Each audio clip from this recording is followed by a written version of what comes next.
So the Knicks lose game two, 107-106, and this one's a tough one to swallow because the Knicks had them right where they wanted them.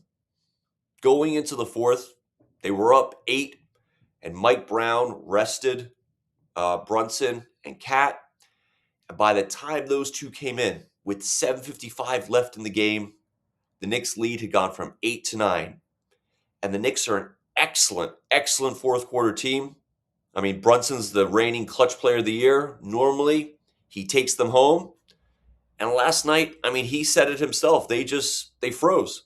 All right. The offense went completely stagnant. And it's not a matter of making, long jump shots because they were killing the Hawks inside. That third quarter, they couldn't stop Cat. Even when Mitchell Robinson was in there, they just don't have the size down low to handle those guys. And the Knicks didn't go to them.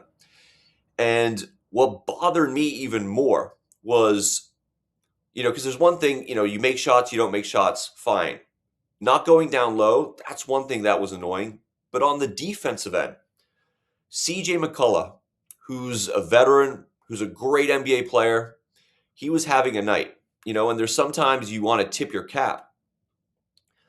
But down the stretch, so many possessions he was being guarded by Brunson.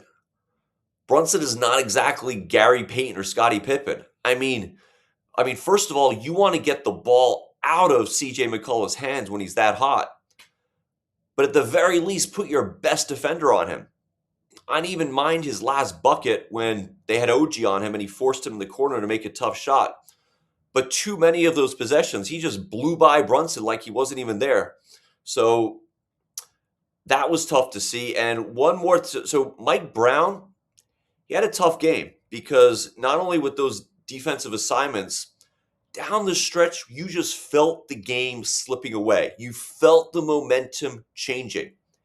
And he's got to call a timeout, break things up, set a play, bring in somebody else. He let it. You saw the momentum just go, and you were helpless. And you felt like he was helpless as well. So now it's just one game.